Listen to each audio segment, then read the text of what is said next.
Welcome to only IAS. ये हमारा art and culture का ओरिएंटेशन सेशन है। ये सेशन डेफिनेटली आपके लिए एनलाइटनिंग होगा। इस सेशन के माध्यम से आप यूपीएससी के पर्सपेक्टिव से आर्ट एंड कल्चर के वेरियस एस्पेक्ट्स को समझ पाएंगे। तो इसके पहले कि हम सेशन में आगे बढ़े, हमारे पास कुछ इंफॉर्मेशन है। प्रीलिम्स स्पेशल बैच को 1 जनवरी 2021 से स्टार्ट किया जा रहा है। इसमें 500 से ज्यादा घंटों के लेक्चर्स होंगे जो पूरा प्रीलिम्स कवर करेंगे। सीसैट इंक्लूडेड होगा। स्टडी मटेरियल भी प्रोवाइड करवाया जाएगा। वीकेंड सेक्शनल टेस्ट होंगे। कुछ एक्स्ट्रा मार्क्स बूस्टर टॉपिक्स भी कवर किए जाएंगे, like budget and economic survey, India yearbook, government schemes और कुछ अन्य टॉपिक्स भी। आपके एग्जाम के पहले भी कुछ टेस्ट होंगे जो आपकी तैयारी को कॉम्प्रिहेंसिवली कवर कर देंगे। इसके साथ ही साथ एक सुपरसोनिक टेस्ट सीरीज प्रोग्राम भी लॉन्च किया गया है, जिसमें 50 फुल लेंथ टेस्ट होंगे। 4000 से ज्यादा क्वेश्चंस प्रैक्टिस के लिए दिए जाएंगे। सीसैट के भी शॉर्ट टेस्ट होंगे। एनसीईआरटीज को चैप्टर वाइज, टॉपिक वाइज ना केवल वीडियो लेक्चर्स प्रोवाइड करवाए जाएंगे बल्कि उनका टेस्ट भी अवेलेबल होगा। इस कोर्स को आप video.onlyas.in पे जाकर एक्सेस कर पाएंगे, जबकि सुपरसोनिक टेस्ट सीरीज प्रोग्राम को आप dpp.onlyas.in पे जाकर अवेल कर सकते हैं। आपको कोई प्रॉब्लम होती है इन बिटवीन तो आप info@onlyas.com पे हमें कॉन्टैक्ट कर सकते हैं या इस कॉन्टैक्ट नंबर का भी इस्तेमाल कर सकते हैं। तो चलिए अब अपने सेशन की ओर आगे बढ़ते हैं। हम इस सेशन के साथ अपने इस विषय की शुरुआत कर रहे हैं। तो सामान्य अंडरस्टैंडिंग के लिए, आधारभूत समझ के लिए आर्ट और कल्चर का मतलब क्या होता है, ये मैं डेफिनेटली आपको एक्सप्लेन करना चाहूंगा। Art is the expression of your inner self. जो कला होती है वो आपके अंतःकरण का बाह्य रूप होता है। आपके जो विचार हैं, आइडियाज हैं, जो आपके इमोशंस हैं, जो आपके अंदर होते हैं, उन्हें बाहर एक्सप्रेस करने के लिए आप आर्ट यानी कि कला का सहारा लेते हैं। That can be in the form of dance, in the form of music, in the form of puppetry, in the form of any kind of architecture. वो संगीत हो सकता है, नृत्य हो सकता है या कोई भी और स्वरूप हो सकता है। As far as culture is concern, जहां तक संस्कृति का प्रश्न है, culture is the manifestation of our way of life. जो संस्कृति होती है वो हमारे जीवन जीने के तरीके का प्रतिबिंब होती है। हम अपना जीवन किस प्रकार से जीते हैं और उसमें ऐसे कौन से कारक हैं, what are the other factors those are affecting our way of life. वो कारक जो हमारे जीवन जीने के तरीके को प्रभावित कर रहे हैं, उनका जो मैनिफेस्टेशन है, प्रतिबिंब है, प्रतिरूप है, वो है कल्चर। That is culture. वो सिनेमा हो सकता है, that can be literatures, philosophies, books, religion, or that can also be represented in the form of scientific developments. इस तरीके से आप कल्चर को एक्सप्लेन कर सकते हैं। कल्चर के बारे में एक खास बात यह होती है कि यह हमेशा इवॉल्व होता रहता है। जैसे जैसे जो ह्यूमन काइंड है, जो मानवता है, उसका विकास होता रहता है, जो कल्चर है उसमें परिवर्तन होता रहता है और डेवलपमेंट्स होते रहते हैं। कल्चर के बारे में किसी महान व्यक्ति ने कहा है, culture is always evolving, moreover new things are added to the material culture every day. जैसा कि हम बात कर रहे थे, ये हमेशा विकसित होता रहता है और समय समय पर नई नई चीजें इसमें जुड़ती रहती हैं जो हमारे व्यवहार को भी प्रभावित करती हैं। That also affect our behaviour. Culture में कई तरीके के जो बदलाव होते हैं, जैसे कि रेलवेज का डेवलपमेंट हुआ या स्मार्टफोन्स का डेवलपमेंट हुआ। तो जब स्मार्टफोन्स हमारे हाथ में आए तो इससे जो हमारा जीवन जीने का तरीका है उसमें काफी ज्यादा बदलाव आ गया। वो हमारे आइडियाज को, हमारे जीवन जीने के तरीके को, सबको प्रभावित करता है। जैसे कि जब तक हमारे पास स्मार्टफोन्स नहीं थे तो जब किसी का एक्सीडेंट होता था तो हम उसकी मदद करने के लिए जाते थे। अब तो हमारे पास स्मार्टफोन्स हैं, तो अब जब किसी का एक्सीडेंट होता है तो हम वीडियो बनाते हैं। That is a change that came in our behaviour after the existence of smartphones. जब तक नहीं थे तब तक हम क्या करते थे, ज्यादा से ज्यादा मुंह बंद करके खड़े होकर देखते रहते थे, लेकिन अब तो हम खूब बढ़िया से वीडियो शूट करते हैं। तो कल्चर जो है वो अलग अलग जो घटनाएं घटित हुई हैं हमारे पास्ट में, या फिर जो कई तरीके के इनोवेशंस हुए हैं, उनसे प्रभावित होता रहता है। जैसे कि एग्जांपल लेते हैं कोविड-19 का। कोविड-19 ने केवल इंडिविजुअल को बीमार नहीं किया है, रैदर इसने पूरी सोसाइटी को बीमार किया है। And also it is creating various kind of cultural changes. ये हमारे जीवन जीने के तरीके में कई तरीके के बदलाव कर रही है। जैसे कि मास्क अब हमारी डेली लाइफ का पार्ट बन चुका है। माई मास्क माई कल्चर। ये हमारी वेशभूषा में शामिल हो चुका है, हमारे ड्रेसिंग स्टाइल में शामिल हो चुका है। अब आप कपड़े खरीदने जाते हैं तो आपको मैचिंग कलर का मास्क भी दे दिया जाता है उसी के साथ अटैच करके। जो हमारा ड्रेसिंग सेंस होता है, ड्रेसिंग स्टाइल होती है, वो हमारे वे ऑफ लाइफ को भी एक्सप्रेस करती है। जैसे आज अगर हम मास्क पहन रहे हैं तो ये डिपिक्ट करता है कि इतिहास के किसी कालखंड में किसी जगह पर किसी व्यक्ति ने चमगादड़ को खा लिया था, दैट कॉज्ड कोविड-19, जिसके बाद हमारे जीवन में कई तरीके के परिवर्तन आ गए।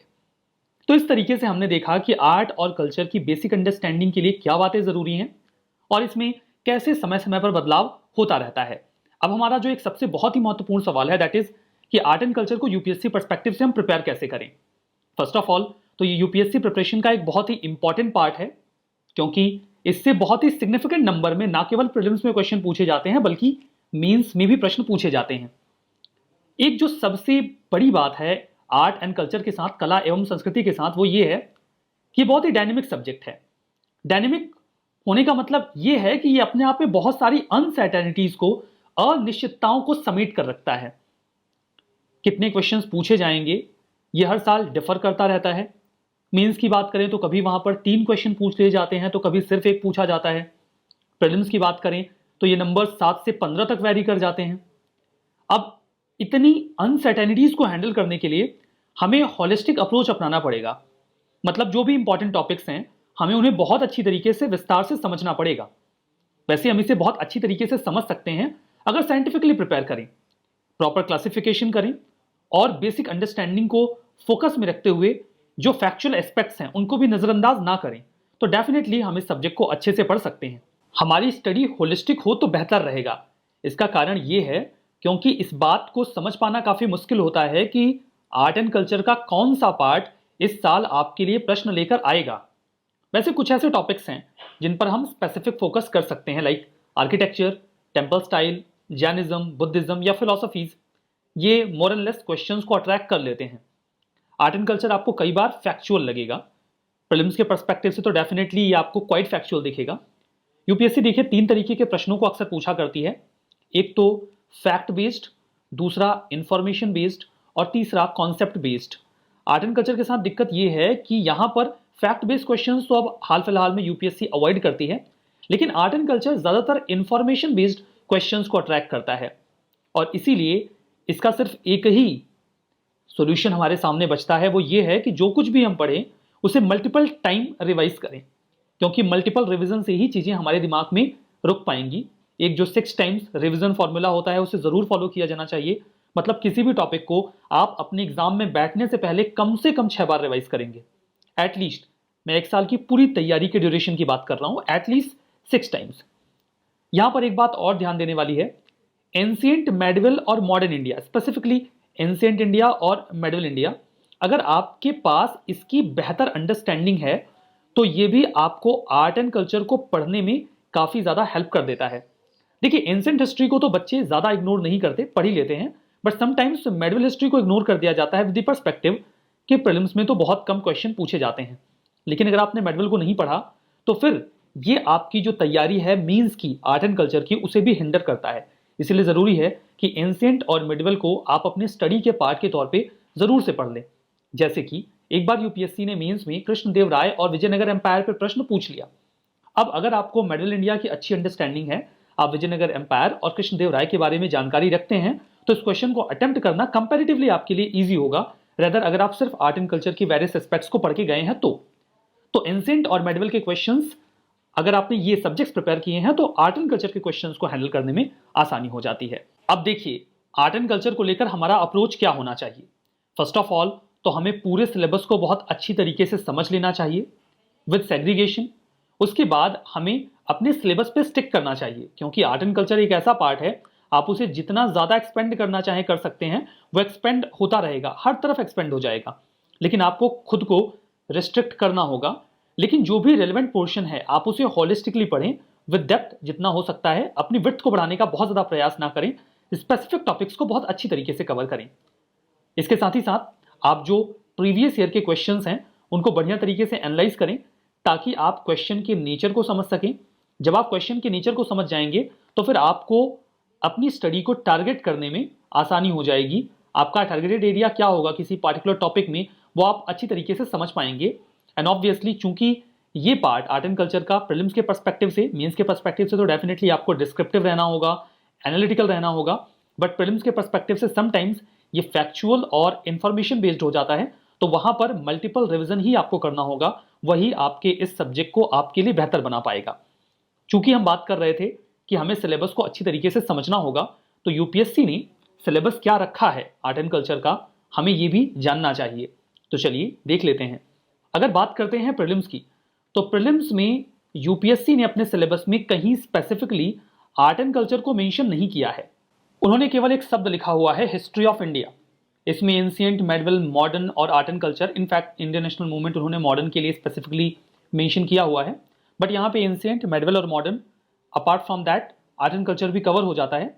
और चूंकि आर्ट एंड कल्चर से सिग्निफिकेंट नंबर ऑफ क्वेश्चंस भी यूपीएससी प्रीलिम्स में पूछे जाते हैं, दैट इंश्योर्स कि वो जो क्वेश्चन पूछते हैं आर्ट एंड कल्चर में, उसका सोर्स वो इसी वर्ड से ट्रेस करते हैं उसके सोर्स के तौर पे, ठीक है। तो हमने देखा कि क्लियर कट तो आर्ट एंड कल्चर प्रीलिम्स के सिलेबस में नहीं लिखा गया है, बट क्वेश्चंस वहां से डेफिनेटली बढ़िया संख्या में पूछ लिए जाते हैं। मेंस की बात करें तो मेंस में जो जीएस पेपर 1 का टाइटल है, वहां पे सबसे पहला word he Indian heritage and culture लिख दिया गया है। इसका मतलब ये है कि ये जीएस पेपर 1 का एक बहुत ही महत्वपूर्ण पार्ट होगा, इसको यूपीएससी ने स्पेसिफाई कर दिया इन द मेंस, और उसको उन्होंने नीचे जो उनके पॉइंटर्स हैं उसमें एक्सप्लेन भी किया है कि इंडियन कल्चर में वो हमसे क्या पूछने वाले हैं। Indian culture will cover the salient aspects of art forms, literature, architecture from ancient to modern times. मतलब जो भी हम चीज उठाते हैं उसको हम एंशिएंट इंडिया से लेकर मेडिवल इंडिया में आते हैं, देन मॉडर्न तक हम उसे कवर करते हैं, चाहे वो आर्किटेक्चर हो, पेंटिंग हो, सब कुछ इसी तरीके से हम इसे अप्रोच भी करते हैं जिस तरीके से यूपीएससी ने इसे अपने सिलेबस में मेंशन किया है। तो अब आपने यूपीएससी ने सिलेबस में किस प्रकार से आर्ट एंड कल्चर को मेंशन किया है वो समझ लिया।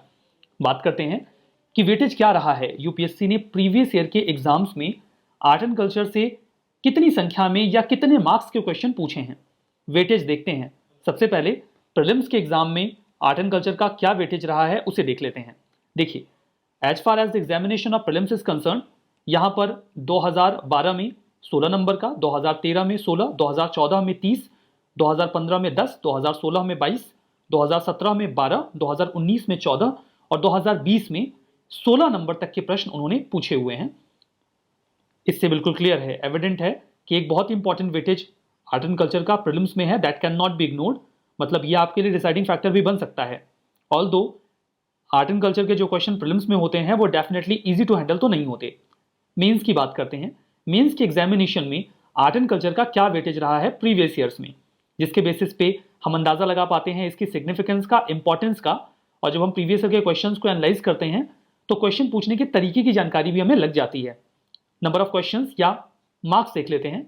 2013 में 30 नंबर का क्वेश्चन पूछा गया था पेपर 1 में, 2014 में 40, 15 में 25, 16 में 25, 17 में 10, 18 में 35 और 19 में 10। ये नंबर ऑफ मतलब टोटल मार्क्स हैं जितने की ये क्वेश्चंस मेंस में पूछे गए हैं। मतलब मेंस के लिए भी ये जो आर्ट एंड कल्चर का पार्ट है वो हमारे लिए इंपॉर्टेंट है। प्रीवियस ईयर की हम बात कर रहे थे कि कितने नंबर ऑफ क्वेश्चंस पूछे गए हैं, दैट्स ओके, लेकिन वो क्वेश्चन जो पूछे गए उनका नेचर क्या था। नेचर ऑफ क्वेश्चन ये समझना बहुत जरूरी होता है, तभी हम तैयारी को सही तरीके से रीओरिएंट कर पाते हैं। अगर हम नेचर ऑफ क्वेश्चंस की बात करें तो जो क्वेश्चंस हैं अगर आप उसे एनालाइज करेंगे तो आपको समझ में आएगा कि आपको क्वेश्चंस ज्यादातर इंफॉर्मेशन बेस्ड मिलेंगे।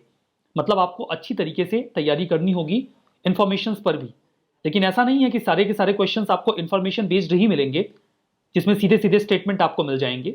कई बार हमें कई सारे क्वेश्चंस प्रीलिम्स में भी एनालिटिकल मिले हैं, विश्लेषणात्मक मिले हैं, जहां पर आपसे फीचर्स, सिमिलैरिटीज, डिससिमिलैरिटीज, इन सभी चीजों को डिस्क्रिप्टिव नोशन के साथ प्रीलिम्स में पूछा गया है। मतलब इस एस्पेक्ट को भी आप नजरअंदाज नहीं कर सकते, यहां से भी प्रश्न पूछे जा रहे हैं। एक स्पेसिफिकेशन देखा गया है, लोकेशन और टर्म्स, ये यूपीएससी के अभी तक फेवरेट रहे हैं। यूपीएससी इन मुद्दों पर या इस एस्पेक्ट पर लगातार प्रश्न पूछती रही है। आर्ट एंड कल्चर के बारे में एक बात अक्सर देखी जाती है कि कई बार आपको कई सारे क्वेश्चन सरप्राइज के साथ मिलते हैं। मतलब वो क्वेश्चंस आउट ऑफ बॉक्स होते हैं या बहुत इन डेप्थ पूछ लिए जाते हैं। तो ऐसे क्वेश्चंस को देखकर आप बहुत सरप्राइज्ड मत हो जाइएगा, क्योंकि आर्ट एंड कल्चर में तो इतना चलता है। यहां पर आपको इस तरीके के क्वेश्चंस पूछ ही लिए जाते हैं जो आपको पास्ट ईयर के एनालिसिस से पता चल जाएगा। और एक बात के लिए और सावधान रहिएगा कि यूपीएससी हमारी रिश्तेदार बिल्कुल नहीं है और वो नेचर ऑफ क्वेश्चन किसी भी साल चेंज कर सकते हैं। अभी तक जो कुछ हमारे सामने है उसके बेसिस पर हम ये इवैल्यूएशन कर रहे हैं कि इस तरीके का अप्रोच रहा है यूपीएससी का, इसी के हिसाब से हम अपनी तैयारी को भी रीओरिएंट कर सकते हैं। कुछ क्वेश्चंस देखेंगे तो आपको समझ में आ जाएगा।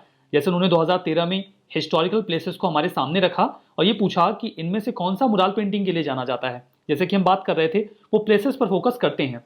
उन्होंने देखे इबादत खाना जो कि फतेहपुर सीकरी में है वो क्या था, ये हमसे पूछा। इंफॉर्मेशन बेस्ड क्वेश्चन ही है। ध्रुपद के बारे में उन्होंने एक सवाल पूछा। ये आपका एक इंडियन क्लासिकल म्यूजिक स्टाइल है जो कि नॉर्दर्न इंडिया में काफ़ी पॉपुलर रहता है। इस पर भी यूपीएससी ने प्रश्न पूछा था।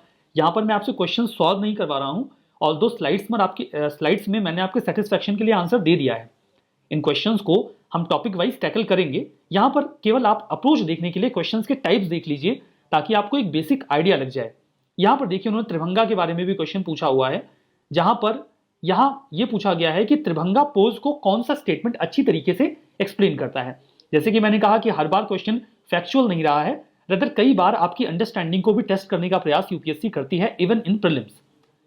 यहां पर देखिए उन्होंने समसारा ये किससे एसोसिएटेड है, ये थोड़ा सा इन डेप्थ क्वेश्चन था और कई सारे स्टूडेंट्स उस समय सरप्राइज भी हुए थे। But UPSC art and culture में ऐसे प्रश्न हमारे सामने रख ही देती है।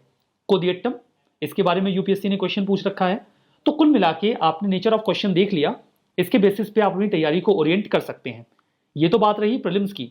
अब बात करते हैं प्रीवियस ईयर मेंस क्वेश्चंस की। उनका क्या अप्रोच रहा है यूपीएससी का मेंस के क्वेश्चंस को लेकर, उन्होंने किस नेचर के प्रश्न पूछे हैं। क्वेश्चन के नेचर को समझना बहुत जरूरी होता है, तभी आपकी तैयारी टारगेटेड हो पाएगी। नहीं तो आप अंधाधुंध कहीं भी कुछ भी पढ़ रहे होते हैं। नेचर ऑफ द क्वेश्चंस की अगर हम बात करें, जहां तक मेंस की बात है, अगर आप आर्ट एंड कल्चर के क्वेश्चंस को देखेंगे देन यूल फाइंड कि जो क्वेश्चंस हैं वो कंपैरेटिवली स्टैटिक हैं, लेकिन स्टैटिक होने के बावजूद वो एनालिटिकल है। ऐसा नहीं है कि स्टैटिक पार्ट से कोई एक सिंपल सा टॉपिक आपसे सीधे सीधे पूछ लिया जाए। स्टैटिक पोर्शन को टच करके ही उन्होंने एनालिटिकल क्वेश्चन पूछे हैं जिसमें आपकी डिस्क्रिप्टिव अंडरस्टैंडिंग रिक्वायर्ड है। एक चीज और देखी जाती है आर्ट एंड कल्चर में, जैसे बाकी डिसिप्लिन्स में बाकी के सब्जेक्ट्स में ये देखा जाता है कि दो टॉपिक्स को आपस में वो जोड़ देंगे, जैसे कि अर्बनाइजेशन को वो ग्लोबलाइजेशन के साथ जोड़ देंगे या फिर किसी भी और टॉपिक को आपस में अटैच करके फिर वो क्वेश्चन आपसे पूछ लेंगे। आर्ट एंड कल्चर में ये चीज लगभग एब्सेंट मिलेगी कि दो टॉपिक को जो कि एक ही डिसिप्लिन से बिलोंग करते हैं उनको अटैच करके या जोड़ के कोई क्वेश्चन पूछ लिया जाए। ये चीज अभी तक तो देखने को नहीं मिली है। भविष्य में अगर ऐसा कुछ होता है देन मे बी। दूसरी बात यह है कि इसमें कॉम्प्रिहेंसिव कॉन्सेप्चुअल अंडरस्टैंडिंग रिक्वायर्ड होगी। जो क्वेश्चंस आप देखेंगे अभी उन क्वेश्चंस पर मैं भी आपको लेकर चलूंगा, you will get an idea कि कुछ क्वेश्चंस तो ऐसे हैं अगर आपको कॉन्सेप्चुअल अंडरस्टैंडिंग नहीं है, आपने होलिस्टिकली टॉपिक्स को कवर नहीं किया है, तो आप इन क्वेश्चंस को ना तो अच्छी तरीके से समझ पाएंगे और ना ही उनका बढ़िया तरीके से जवाब दे पाएंगे।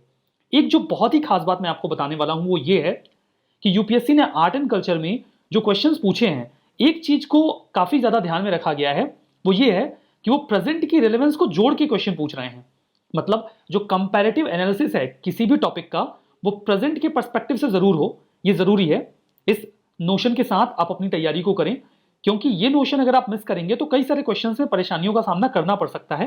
And I will show you कि यूपीएससी ने मल्टीपल टाइम करंट के कॉन्टेक्स्ट को कंपैरेटिव एनालिसिस में रखकर आर्ट एंड कल्चर में प्रश्न पूछे हैं। चौथी बात कि वही बात कि अगर आपको एंशिएंट और मिडिल हिस्ट्री की अच्छी अंडरस्टैंडिंग है तो आर्ट एंड कल्चर के क्वेश्चंस भी आप इफिशिएंटली हैंडल कर पाएंगे। तो महज इस आधार पे कि प्रीलिम्स में तो मिड हिस्ट्री से क्वेश्चन पूछ ही नहीं रहे हैं या एंशिएंट हिस्ट्री से कम क्वेश्चन पूछ रहे हैं किसी साल, अब उन्होंने ट्रेंड बदल दिया है, तो हम इसे इग्नोर कर दें। ऐसा ना करें, क्योंकि मुद्दा सिर्फ प्रीलिम्स का नहीं है, ये चीजें अभी आपको मेंस में भी मिलने वाली हैं और क्वेश्चंस 35 मार्क्स तक पूछे गए हैं, मतलब ये डिसाइडिंग फैक्टर बन सकता है। अपार्ट फ्रॉम दैट यूपीएससी के मेंबर्स और वो लोग जो पेपर तैयार करते हैं आपके लिए, उन्होंने अभी तक मुझे ये बिल्कुल अश्योर नहीं किया है कि जो पैटर्न अभी तक आर्ट एंड कल्चर के क्वेश्चंस का रहा है वो उसे आगे भी जारी रखेंगे। मतलब पैटर्न किसी भी वक्त और कभी भी चेंज हो सकता है। तो ओवरऑल तैयारी तो होलिस्टिक होनी ही चाहिए, ये तो बहुत जरूरी है। जिन बातों को मैं आपके सामने रख रहा था उसके एविडेंस के तौर पे you have lot of questions of previous year. यहाँ पर देखिए 19 का एक प्रश्न है, सेंट्रल एशियन और जो ग्रीको बैक्ट्रियन एलिमेंट्स हैं गांधार आर्ट के, वो आपको हाईलाइट करने हैं। एक सीधा सीधा एक स्टैटिक प्रश्न है, गांधार आर्ट में जो फीचर्स रहे हैं आपको उनको स्पेसिफाई करना है।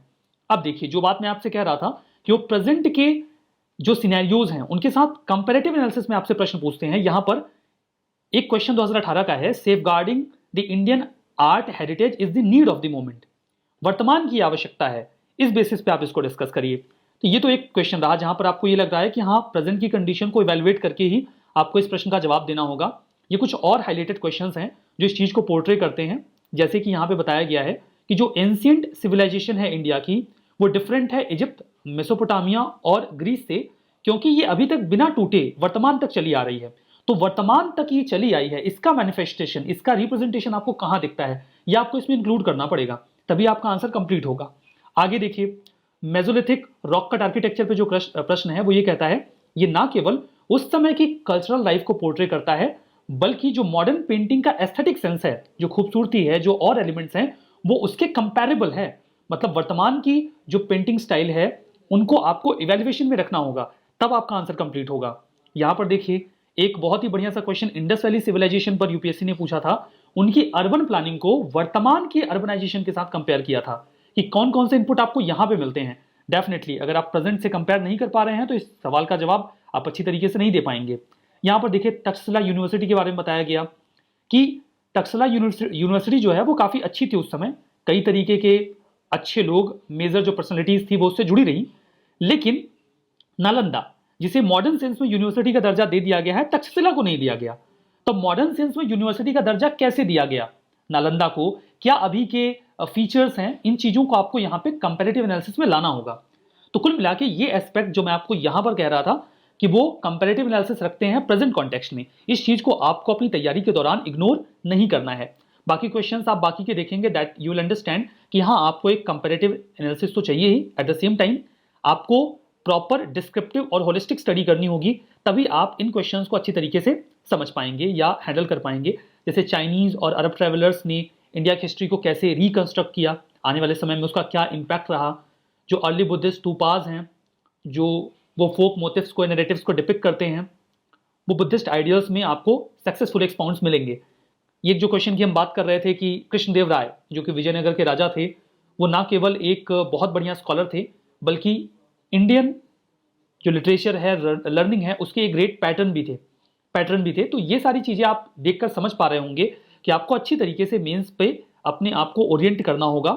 जो अभी तक यूपीएससी ने ट्रेंड पकड़ा हुआ है आपको उसे कैच करना होगा। ये क्वेश्चंस आपके सामने 2014 तक के हैं, पिछले 5 सालों के क्वेश्चन आपके सामने हैं, तो उसके बेसिस पे आप अपना जो इवेल्युएशन है वो कर सकते हैं। अब जो सबसे इंपॉर्टेंट बात हम आपके सामने रखेंगे, that will be how we are going to approach art and culture. हम आर्ट एंड कल्चर को आपके सामने कैसे प्रेजेंट करने वाले हैं, कैसे अप्रोच करने वाले हैं। देखिए, ये अप्रोच जरूरी क्यों होता है, लेट मी टेल यू। जब हम पॉलिटी पढ़ते हैं, दैट बिकम्स क्वाइट ईजी कि हमें आर्टिकल 1 से स्टार्ट करना है और आगे कॉन्स्टिट्यूशन के सीक्वेंस वाइज बढ़ते चले जाना है।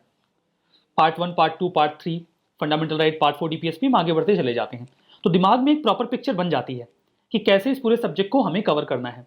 जब हम मॉडर्न इंडिया की बात करते हैं तो एडवेंट ऑफ यूरोपियंस, उसके बाद 1600 से हम आगे बढ़ते चले जाते हैं, तो यहाँ पे भी प्रॉपर पिक्चर बन जाती है।